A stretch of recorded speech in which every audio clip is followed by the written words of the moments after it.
ನಮಸ್ಕಾರ. ವನಜಾ ಮಲೆನಾಡು ಬಂದಾಯಿತು, ಹೊಸ ವಿಡಿಯೋ ತಂದಾಯಿತು. ಬನ್ನಿ ಇವತ್ತು ಮರ್ಯಾದೆ ರಾಮಣ್ಣ ಈ ಸ್ಟೋರಿ ಹೇಗೆ ಮೂವ್ ಆಗುತ್ತೆ ಮತ್ತು ಏನು ಸ್ಟೋರಿ ಇದೆ ನೋಡೋಣಂತೆ. ಅದಕ್ಕಿಂತ ಮುಂಚೆ ನನ್ನ ವಿಡಿಯೋಕ್ಕೆ ಸಬ್ಸ್ಕ್ರೈಬ್ ಮಾಡಿಲ್ಲ ಅಂದರೆ ದಯವಿಟ್ಟು ಸಬ್ಸ್ಕ್ರೈಬ್ ಮಾಡ್ಕೊಳ್ಳಿ, ಹಾಗೆ ಒಂದು ಲೈಕ್ ಕೊಡಿ. ಇವತ್ತು ಮದುವೆ ಎಲ್ಲ ಮುಗ್ದೋಗಿದೆ, ಇನ್ನು ಮನೆಗೆ ಹೋಗಬೇಕು. ಜಯ ಏನಂತಳೋ ಅಂತ ಅವಳ ಗಂಡಿಗೆ ಭಾಳ ಟೆನ್ಷನ್ ಆಗಿಬಿಟ್ಟಿದೆ. ಅತ್ತೆ ಹೊಡೆಯೋ ಗೋಲಿ ಅಂತದೆ. ಆದರೆ ಮನೆಗೆ ಹೋದರೆ ಎಲ್ಲಿ ಅವಳು ಜಗಳ ತೆಗಿತಾಳೋ ಅಂತ ಇವನಿಗೆ ಹೆದರಿಕೆ. ಮದುವೆ ಮಾಡಿ ಬೇರೆ ಹುಡುಗಿನೂ ಕರ್ಕೊಂಡು ಹೋಗಬೇಕು ಜೊತೆಗೆ, ಏನು ಮಾಡೋದು ಅಂತ ಇವನಿಗೆ ಹೆದರಿಕೆ. ಅಜ್ಜಿಗೆ ಖುಷಿಯೋ ಖುಷಿ, ರಾಮಣ್ಣನ ಮದುವೆ ಆಯಿತು ಅಂತ ಖುಷಿಯೋ ಖುಷಿ. ಅವನು ರಾಮಣ್ಣ ಹೇಳ್ತಾನೆ, ಅವ್ವನೂ ಇದ್ದಿದ್ರೆ ಎಷ್ಟು ಚೆನ್ನಾಗಿರೋದು, ಮದುವೆ ಮಾಡ್ಕೊಳ್ಳುವಾಗ ಅವ್ವನೂ ಇರಬೇಕಿತ್ತು, ಅಪ್ಪ ಹೇಳ್ದಂಗೆ ಕೇಳು ಮಗನೇ ಅಂತ ಅಂತು ಅವ್ವ ಅಂತ. ಸರಿಯಾಗಿ ಹೇಳವಳೆ ಬಿಡು ಅವಳು ಅಂತ ಅಜ್ಜಿ ಹೇಳುತ್ತೆ. ಇದೆಲ್ಲ ಅಜ್ಜಿದೇ ಪ್ಲ್ಯಾನು. ಅಜ್ಜಿ ಹೇಳುತ್ತೆ. ಆಮೇಲೆ ಮಗನು ಅಜ್ಜಿ ಹೇಳ್ದಂಗೆ ಕೆಲವೊಂದು ಮಾತನ್ನು ಕೇಳಿದ್ದಾನೆ, ಕೆಲವೊಂದಕ್ಕೆ ಸುಮ್ಮನಿರವ ನೀನು ಏನೇನೋ ಹೇಳ್ಬೇಡ ಅಂತ ಹೇಳಿರ್ತಾನೆ. ರಾಮಣ್ಣ ಮಾತ್ರ ಅವ್ವ ಏನಂತಳೋ ಅಂತ ಅವ್ವ ಇರಬೇಕಿತ್ತು ಅಂತ ಅದನ್ನೇ ಜಪ ಮಾಡ್ತಿರ್ತಾನೆ. ಆಮೇಲೆ ಅಜ್ಜಿನೂ ಮತ್ತು ಮಗನೂ ಕೇಳ್ತಾರೆ, ಇನ್ನು ಮದುವೆ ಹೊರಡಿಸ್ಬಿಡಿ, ಲೇಟಾಗಿಬಿಡುತ್ತೆ, ದೂರ ಹೋಗಬೇಕು, ಕತ್ಲೆ ಆಗಿಬಿಡುತ್ತೆ, ಮದುವೆ ಹೊಡಿಸಿ ಅಂತೇಳಿ. ಅದಕ್ಕೆ ಐಶ್ವರ್ಯ ಅಮ್ಮ ಹೇಳ್ತಾಳೆ, ಆಯಿತು ಪೂಜೆ ಒಂದು ಮುಗಿದು ಬಿಡಲಿ, ಹೊರಡಿಸ್ಬಿಡ್ತೀನಿ ಅಂತ ಹೇಳ್ತಾಳೆ. ಸರಿ ಅಂತ ಪೂಜೆ ಮುಗಿಸಿ ಎಲ್ಲ ಆಯಿತು, ಇನ್ನು ಮದುವೆ ಹೊರಡಿಸ್ಬೇಕು.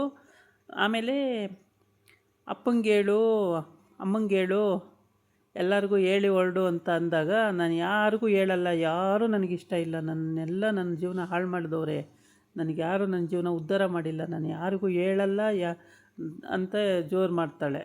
ಆಮೇಲೆ ಅವ್ರ ಅಮ್ಮ ಹೇಳ್ತಾಳೆ, ಮಡ್ಲು ತುಂಬಬೇಕು ಬಾಮ್ಮ ಐಶ್ವರ್ಯ ಕೂತ್ಕೋ ಅಂತೇಳಿ. ಯಾವ ಮಡ್ಲು ತುಂಬೋದು ಬೇಡ, ಏನು ಬೇಡ, ನನಗೆ ಏನು ಇಷ್ಟ ಇಲ್ಲ, ಎಂಥದ್ದು ಬೇಡ ಅಂತೇಳಿ ನಾನು ಈಗ ಹೆಂಗಿದ್ದೀನೋ ಹಂಗೆ ಹೋಗ್ತೀನಿ, ನೀವು ನೋಡೋಕ್ಕೆ ಬರಬೇಡಿ, ನಿಮ್ಮನ್ನು ನಾನು ನೋಡೋಕ್ಕೆ ಬರಲ್ಲ, ನಮ್ಮ ಮಗಳೇ ಇಲ್ಲ ಅಂದ್ಕೊಂಡು ಸುಮ್ಮನಿದ್ಬಿಡಿ ಅಂತೆಲ್ಲ ಹೇಳಿ ಜೋರಾಗಿ ಬೈತಾಳೆ.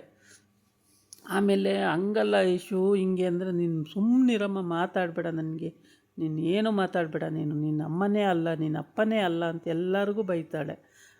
ಏನು ಮಾಡ್ತಾರೆ, ಬೈದರೆ ಅವ್ರದ್ದು ತಪ್ಪಾಗಿದೆಯಲ್ಲ, ಸುಮ್ಮನಾಗ್ಬಿಡ್ತಾರೆ. ಆಮೇಲೆ ಅಮ್ಮ ಹೇಳ್ತಾಳೆ, ಅಲ್ಲ ಐಶು, ನೀನು ಈಗ ಅತ್ತೆ ಮನೆಗೆ ಹೋಗ್ತಾ ಇರೋದು, ಅದಕ್ಕೇನೆ ಮಡ್ಲು ದುಂಬು ಕಳಿಸ್ಬೇಕು ಕಣಪ್ಪ ಅಂತ ಹೇಳ್ತಾಳೆ. ಯಾವ ಮಡ್ಲು ಬೇಡ, ದುಂಬೋದು ಬೇಡ, ಎಂಥದ್ದು ಬೇಡ, ನನಗೆ ಮಡ್ಲಕ್ಕಿನೂ ಬೇಡ, ಏನು ಬೇಡ ಅಂತೇಳಿ ಜೋರು ಮಾಡ್ಕೊಂಡು ಅಲ್ಲಿಂದ ಹೊರಡಬೇಕು. ಆವಾಗ ಮನೆ ದೇವ್ರಿಗೆ ಪೂಜೆ ಮಾಡೋದು ಅಂತ ಮಾಡ್ಕೊಳ್ತಾರೆ. ಇದೊಂದು ಪೂಜೆ ಮುಗಿಸಿದ ಮೇಲೆ ಕರ್ಕೊಂಡು ಹೊರಡಿ, ಫಸ್ಟಿಗೆ ಮದುವೆ ಆದ ವಸ್ತ್ರಲ್ಲಿ ಒಂದು ಪೂಜೆ ಅಂತ ಮಾಡಬೇಕು, ಅದಕ್ಕೋಸ್ಕರ ಈ ಪೂಜೆ ಇಟ್ಕೊಂಡಿದ್ದೀವಿ ಅಂತ ಐಶ್ವರ್ಯ ಅಮ್ಮ ಹೇಳ್ತಾಳೆ. ಸರಿ ಪೂಜೆ ಕೈ ಮುಗಿತಾಳೆ, ಪೂಜೆನೂ ಮಾಡ್ತಾಳೆ, ಎಲ್ಲ ಮಾಡ್ತಾಳೆ. ಅಪ್ಪ ಅಮ್ಮನ ಕಂಡ್ರೆ ಮಾತ್ರ ದ್ವೇಷ ಅವಳಿಗೆ. ಆಮೇಲೆ ಏನಮ್ಮ ನಿನಗೆ ಅನ್ಯಾಯ ಮಾಡಿದ್ದೀವಿ ಅಂದರೆ, ಓಹೋ ಏನು ಉದ್ಧಾರ ಮಾಡಿದ್ದೀರಾ ಅಂತ ಮೂತಿ ಇಷ್ಟು ಉದ್ದ ಮಾಡ್ಕೊಂಡು ಬೈತಾಳೆ. ಏನು ಉದ್ಧಾರ ಮಾಡಿದ್ದೀರಾ, ನನಗೆ ಎಲ್ಲ ಹಾಳು ಮಾಡಿರೋದೆ, ಉದ್ಧಾರ ಮಾಡಿರೋದೇನಿದೆ, ನಾನು ಪ್ರಪಂಚದಲ್ಲಿ ನಂಬರ್ 1 ಆಗಬೇಕು ಅಂತ ಆಸೆ ಪಟ್ಟಿದ್ದೆ, ನನ್ನ ಜೀವನ ಹಾಳು ಮಾಡೋದ್ರಿ, ನಾನು ಹೋಗಿ ಹಳ್ಳಿ ಕೊಂಪೆಯಲ್ಲಿ ಬದುಕಲ, ನನಗೇನು ಮಾಡಲಿ, ನಾನು ಆ ಸೊಳ್ಳೆ ತಿಗಣೆ, ಆ ಸಗಣಿ ವಾಸನೆ, ಆ ದನ ಕರ ಅದ್ರ ಜೊತೆ ನಾನು ಬದುಕಬೇಕಾ, ನಿಮಗೆ ಭಾಳ ಸಂತೋಷ ಅಲ್ವಾ, ಆಯಿತು ಅಲ್ಲೇ ಹೋಗಿರ್ತೀನಿ, ನೀವು ಯಾವತ್ತೂ ಮಗಳು ಅಂತ ಆ ಕಡೆ ಬರಬೇಡಿ, ನನಗೊಂದು ಫೋನ್ ಮಾಡಬೇಡಿ, ನನ್ನ ಮಾತಾಡಿಸ್ಬೇಡಿ ಅಂತೆಲ್ಲ ಬೈತಾಳೆ. ಅವಾಗ ಏನೂ ಮಾಡೋಕ್ಕಾಗಲ್ಲ, ಮಗಳು ಆ ಥರ ಬೈಯೋದ್ರಲ್ಲಿ ಒಂದು ಕಾರಣ ಇದೆ ಅಂತ ಹೇಳ್ಬಿಟ್ಟು ಸುಮ್ಮನಾಗ್ಬಿಡ್ತಾರೆ. ಅವ್ನು ಜೈಲಿಗೆ ಹೋಗಿಲ್ಲ ಅಂದರೆ, ಫಸ್ಟ್ 3 ಮದುವೆ ಕಿತ್ತೋಗಿಲ್ಲ ಅಂದರೆ ಇವನಿಗೆ ಮದುವೆನೂ ಮಾಡ್ತಿರ್ಲಿಲ್ಲ. ಅದಕ್ಕೆ ಅಜ್ಜಿ ಹೇಳುತ್ತೆ, ಅಲ್ಲ ಕಣೆ ಮುದುಕಿ, ನೀನು ಈ ಥರ ಮಾಡಿಬಿಟ್ಟದೆಲ್ಲ ಮದುವೆ ಮಾಡಿಸ್ಬಿಟ್ಟಲ್ಲ, ಈಗ ಅವ್ವ ಏನಂತಳೋ ಏನು ಅಂತ ಅವಳಂದರೆ, ಈಗ ಮದುವೆ ಮಾಡಿಸಿಲ್ಲ ಅಂದರೆ ನಿನಗೇನು ಕೊಟ್ಬಿಡಾರ ಅವರು, ಈ ಮದುವೆ ನಿಂತೋಗಿಲ್ಲ ಅಂದರೆ ನಿನಗೇನು ಮದುವೆ ಮಾಡ್ತಿರ್ಲಿಲ್ಲ, ಬೇರೆ ಕಡೆಗೆ ಇನ್ನೂ ಒಳ್ಳೆ ಕಡೆಗೆ ಕೊಟ್ಟು ಮಾಡೋರು, ಸುಮ್ಮನಿರು, ಏನೋ ಈ ಮದುವೆ ನಿಂತೋಗಿದ್ದಕ್ಕೆ ದೇವ್ರ ದಯಿಂದ ನಿನಗೆ ಮದುವೆ ಮಾಡೋರೆ, ಇಲ್ಲಾಂದ್ರೆ ಎಲ್ಲಿ ಮಾಡೋರು ಅಂತ ಬೈತದೆ ಅಜ್ಜಿ. ಆಮೇಲೆ ಈ ಕಡೆ ಹೋಗಿ ಐಶ್ವರ್ಯ ಅಮ್ಮ ಮಗಳಿಗೆ ಬುದ್ಧಿ ಹೇಳ್ತಾರೆ ಎಲ್ಲ ರೀತಿಯೂ. ಯಾವ ಬುದ್ಧಿನೂ ನನಗೆ ಬೇಕಾಗಿಲ್ಲ, ಎಲ್ಲ ಬುದ್ಧಿನೂ ಇದೆ ನನ್ನ ಹತ್ರ, ನನ್ನ ಜೀವನ ಹಾಳು ಮಾಡಿದ ಮೇಲೆ ಏನು ಬುದ್ಧಿ ಹೇಳೋಕ್ಕೆ ಬಂದಿದ್ದೀರ ಅಂತ. ಆಮೇಲೆ ಈ ಕಡೆ ಅವ್ರ ಅಪ್ಪನ ತಂಗಿ ಮಗಳು ಹೋಗ್ಬಿಟ್ಟು, ಅಲ್ಲ ಅಣ್ಣ ನೀನಾದರೂ ಬಾ ಐಶ್ವರ್ಯಂಗೆ ಆಶೀರ್ವಾದ ಮಾಡಿ ಕಳಿಸು, ಪಾಪ ಐಶ್ವರ್ಯ ಅಲ್ಲಿ ಹೆಂಗೆ ಬದುಕ್ತಾಳೆ, ಇಲ್ಲೇ ಮನೆ ಹಳಿನಾಗೆ ಇಲ್ಲೇ ಇಟ್ಕೊಬಿಡೋಣ, ಇಷ್ಟೊಂದು ಆಸ್ತಿ ಅಡವು ಎಲ್ಲ ಇದೆ, ಬೇಜಾನಿದೆ, ಅಲ್ಲೋಗಿ ಹಳ್ಳೀಲಿ ಬದುಕಬೇಕಾ ಅವಳು ಅಂತ ಅಂದರೆ ಅದನ್ನು ಕೇಳಬೇಕಲ್ಲಮ್ಮ. ನಾನು ಏನು ಹೇಳಲಿ, ನಾನು ಹೇಳಿದ್ದು ಕೇಳ್ತಾಳ, ಅವಳು ಕೇಳೋ ಇದರಲ್ಲೇ ಇಲ್ಲ, ಸ್ಟೇಜಲ್ಲೇ ಇಲ್ಲ ಇವಾಗ ಅಂತೇಳಿ.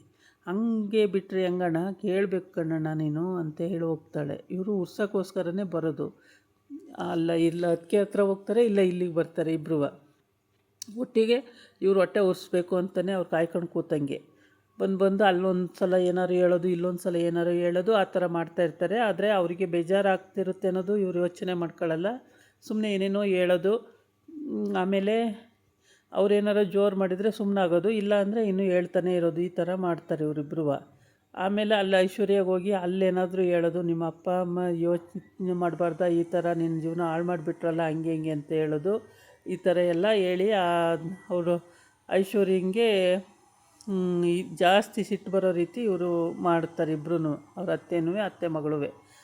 ಆಮೇಲೆ ಐಶ್ವರ್ಯ ತಾಳಿ ಕಟ್ಟಿದ ರೀತಿ ಎಲ್ಲ ನೆನ್ಕೊಂಡು ಅವಳು ಒಂಥರ ಫ್ಲಾಶ್ಬ್ಯಾಕಿಗೆ ಹೋದಂಗೆ, ಹಿಂಗೆಲ್ಲ ಮಾಡಿಬಿಟ್ರಲ್ಲ, ನನ್ನ ಜೀವನ ಹಿಂಗಾಗೋಯ್ತಲ್ಲ, ನಾನು ಇನ್ನು ಹೆಂಗೆ ಹಳ್ಳಿಲೇ ಬದುಕಬೇಕು, ಹಾಗೆ ಹಿಂಗೆ ಅಂತ ಯೋಚನೆ ಮಾಡ್ತಿರ್ತಾಳೆ. ಹಿಂಗೆ ಯೋಚನೆ ಮಾಡಿಕೊಂಡು ಗುರ್ರಂತಿರ್ತಾಳೆ. ಅವನಿಗೂ ಬೈತಾಳೆ, ಯಾರಿಗೆ, ರಾಮಣ್ಣಂಗೂ ಬೈತಾಳೆ. ಎಲ್ಲ ಈ ರಾಮಣ್ಣಂಗೂ ಬೈತಾಳೆ ಐಶ್ವರ್ಯ. ರಾಮಣ್ಣನ ಮುಖ ನೋಡಿದ್ರೆ ಗುರ್ರ ಅಂತಾಳೆ. ಅವನತ್ಲೇ ಸುಮ್ಮನೆ ಆಗ್ತಾನೆ, ಆ ಕಡೆ ನೋಡ್ತಾನೆ, ಸುಮ್ಮನೆ ಆಗ್ತಾನೆ. ಇವಾಗ ಎಲ್ಲ ಹೊರಡಬೇಕು. ಇದಾಗಿತ್ತು ಇವತ್ತಿನ ವೀಡಿಯೋ. ನಾಳೆ ಇನ್ನೊಂದು ವೀಡಿಯೋ ಜೊತೆ ಬರ್ತೀನಿ. ನಮಸ್ಕಾರ.